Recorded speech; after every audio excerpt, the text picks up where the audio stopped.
Hello everyone, today I have for you an awesome video. This is a gaming PC for less than $700. I know what you're thinking, this thing won't even run Minecraft, but let me tell you, you don't need to spend over $1,000 to have a good gaming PC. This build actually came by chance and was a really weird coincidence. So normally while I'm playing online, my girlfriend likes to sit with me and we talk while I play some games.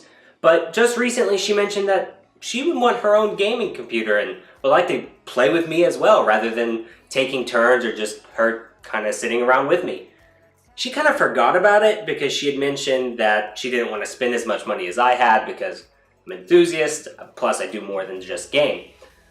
But while she forgot about it, I didn't forget about it.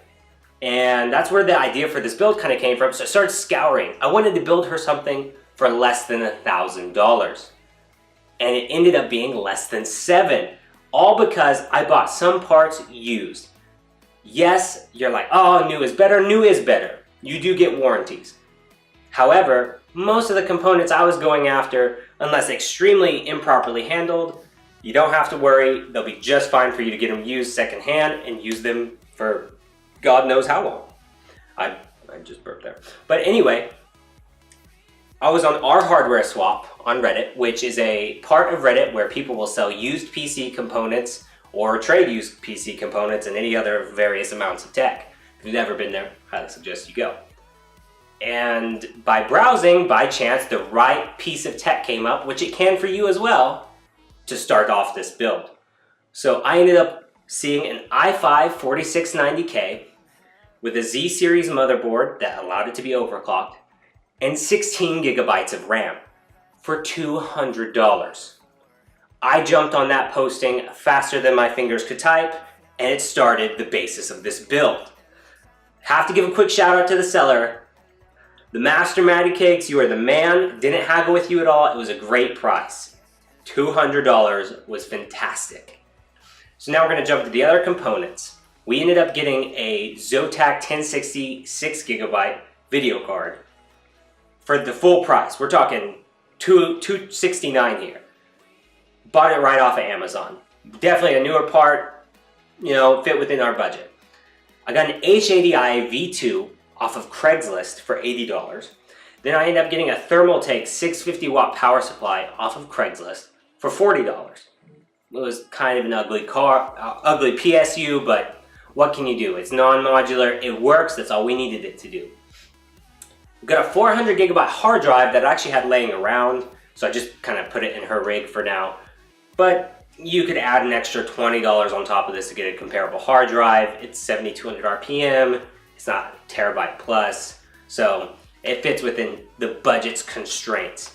Now the case itself, which we did a review on, the Ozza Inferno case, cost $89.99, but at the time of our purchase, it was $69.99 after a $20 mail-in rebate. So that brought us to $659.99. Absolutely killer deal to build a PC for right now, considering how crazy RAM prices are and dealing with all of the GPU shortages. So the games we're actually going to test are 3 completely different games than one another, kind of show you the strengths of this build. First off, we're going to start with CSGO, which is a title that's been around for forever. It's an esport, so it should run pretty well on almost all machines. Second game is one of the most optimized games in the world. That's Doom. So we're going to see exactly how bad it just destroys Doom and how high we can crank it up. Lastly, the game that has caught the world by storm, PlayerUnknown Battlegrounds. An extremely unoptimized game, but extremely fun at the same time, is perfect to test the limits of this build and see exactly where it sits. So we're going to jump into the benchmarks and we're going to see how they turn out.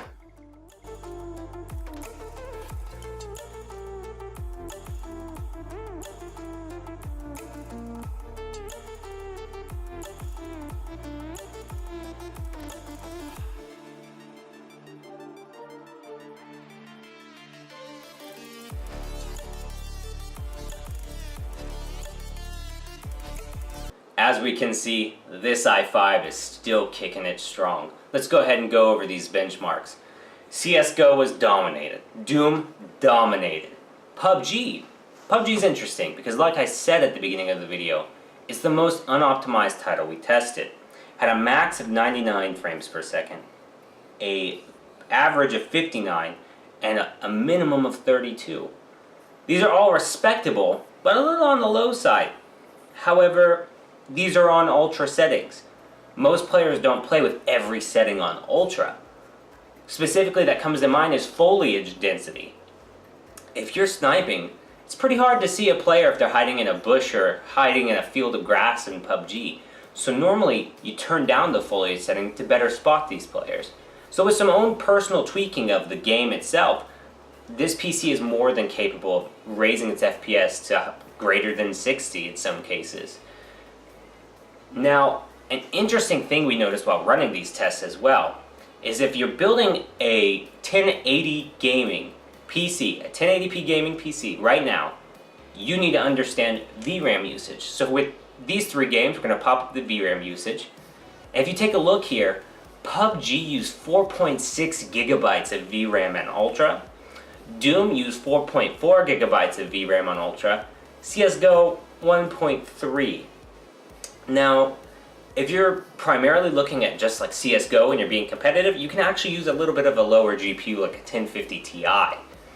Now for modern titles and AAA titles such as Doom, and I guess PUBG, I wouldn't necessarily call it AAA title, I'll just call it the greatest thing since sliced bread according to the Steam market, they use a ton of VRAM. 4.4 and 4.6 respectively.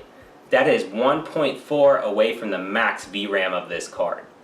So if you're looking at 1080p gaming, I would say not to look at the 1063 gigabyte card if you want ultra settings, and look at the 1066 gigabyte variant for ultra settings.